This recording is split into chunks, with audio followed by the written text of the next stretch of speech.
Okay, hey there. So here we go with another Radiohead reaction. This song is Dex Dark. I have no idea where we're going just by the title. Um, I pulled up the video, I pulled up the lyrics here, and give me a second, let me look at them. Right. Ooh, interesting. So, yeah, I read the first few lines. I still have no idea what the hell's going on. But it looks really cool, really interesting. So, Dex Dark. Radiohead, this is newer. Okay, the last one I did was Bulletproof. Yeah, How old was that one? That like was 95. And 95, this is like 2016. 2016. I feel like I've been in a coma for like 40 years.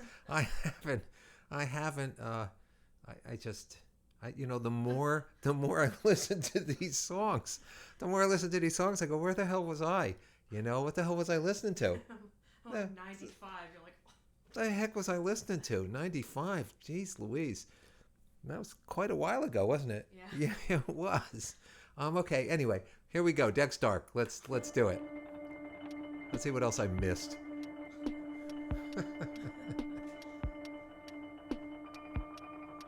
I like the drum machine. It sounds like a TR. What was the little guy? TR 202, I think it was.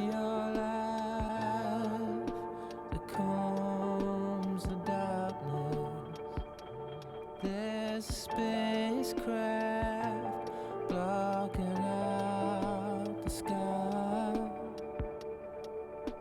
and there's nowhere to hide. You run to the back and you cover your ears, but it's the loudest sound you've ever heard. So I'm hearing it in D minor. And are we trapped, wrecked out class people? We are helpless to resist in a world darkest hour.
This is just like a journey. I'm not sure where. I'm not sure where. So I'm looking at the lyrics, and I'm trying to figure out. I know I've had this problem with a couple other Radiohead songs where I looked at the lyrics and I go, this is what I'm getting out of it. I'm not sure if it's right or it's wrong, but I want to take a look at these because these are really interesting. Then in your life there comes a darkness. So I like that line already because he started the first line as if he's already been talking to you, and now then in your life, so it's like I'm telling you something, and I'm telling you what's happening, and then the next thing is then in the life there comes a darkness. So it's interesting. It's as if the story is continuing. It's a continuing story right from the beginning, or there was more to the story before this. So I think that's a pretty interesting concept, as a songwriter, to do something like that. So then in your life there comes a darkness. There's a spacecraft blocking out the sky, and there's nowhere to hide. You run to the back, you cover your ears, but it's the loudest sound you ever heard. Are we trapped? Ragdoll cloth people. We are helpless to resist in our darkest hour. So I mean, this is an overwhelming feeling of helplessness and fright. Is it a metaphor for something else? Is it symbolic of something else? I'm not sure. But it was just a laugh, just a laugh, just a laugh, just a laugh. Even at this angle, and so we crumble. A 10-ton head made of wet sand. This dread circumference. You got to be kidding me. The grass grows over me. Your face in the glass, in the glass. It was just a laugh, just a laugh. It's whatever you say it is, split infinity. Then in your life there comes a darkness. And then it ends up with, when you've had enough of me, when you've had enough of me, sweet darling, when you've had enough of me, sweet darling.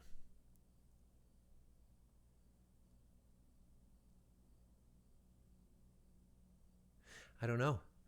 I don't know. My first reaction is this first verse about the darkness, and looking at the end when you've had enough of me, when you've had enough of me, sweet darling. So okay, so if we take it at face value, maybe it's just somebody going through a rough period with a relationship. And that first paragraph is, when somebody says something that makes your heart like crumble, you hear somebody say something and you're thinking, oh my God, this is bad. This is bad. This is, this is going to like break my heart or something. But then then it goes, it was just a laugh. It was just a laugh. It's like, oh, calm down. That's not what it meant, and then comes this darkness again of self-doubt. And then when you've had enough of me, sweet darling. So that's all I can get out of it. I wish you guys would tell me what it's all about. Sure, I could go and Google it, but the whole idea of this is for me to hear it for the first time. And truthfully, it's more fun to have a dialogue with you guys, telling me what your interpretation of this is. And maybe there's no interpretation at all. Maybe it's just words meant to evoke an emotion or something, and that's totally legit as well. So sometimes, truthfully, I feel that if I look at a song like this and I try to put too much literal meaning in it, I ruin it, because sometimes the mystery of what it really means is more important, or not knowing what it really means, because sometimes thoughts can be nebulous, especially if we're talking about emotions. And if you make it too literal, it can ruin it. I know friends of mine that are songwriters, and sometimes they'll write something and I'll say, I know I prefer to be a little more abstract with my lyrics. I mean, I want you to understand, I want you to know what I'm talking about, but I also want you to be able to fit my words into your life so you can relate to it as well. And so, again, totally legit to not have the meaning 100%. It's totally okay just to sit back and enjoy the song and say, I love this. I love the way this sounds, and this is what it means to me. And so I like that. The music is really super interesting. it sounded like it's in D major, and it was like a B flat to a G, then kind of to a D major kind of thing there. Let me go back and take a listen.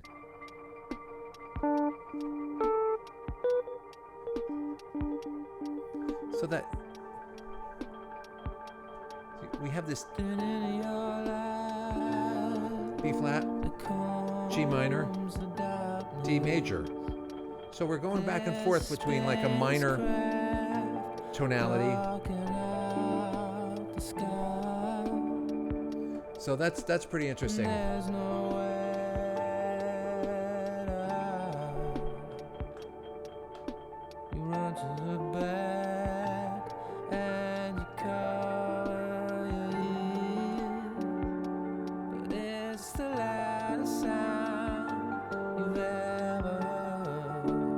Yeah, so that idea, interesting. And then tell you the truth, when it goes into the second verse, I don't know what the hell is happening there. I'm gonna take a listen to that.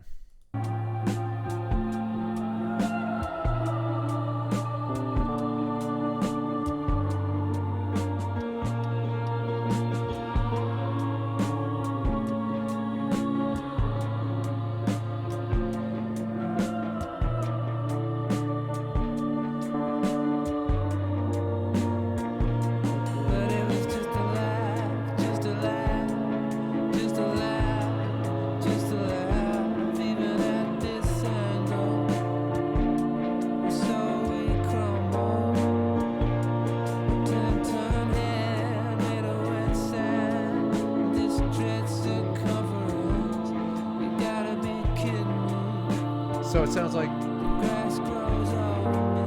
G minor, B flat, D flat.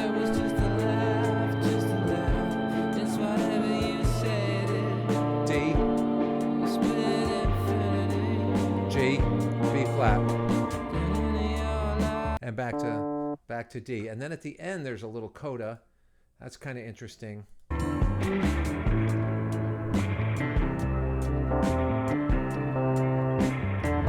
Something like that, right? A, D, C, D, C.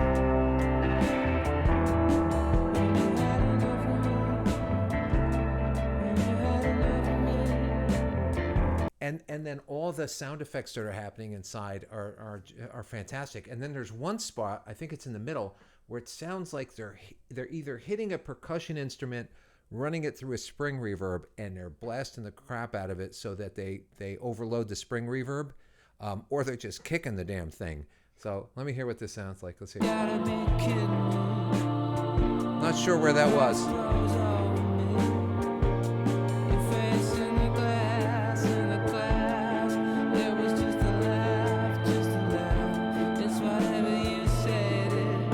No, it's not here. I'm not sure where it was. Maybe it was a little before, but it's in there somewhere. I don't know where it was. You'll hear it. You'll listen to it. You'll hear it, what I'm talking about. There it is. Just kick a guitar amp with a spring reverb and you'll hear that sound. Oh, that's over. Let's go back. That was too cool.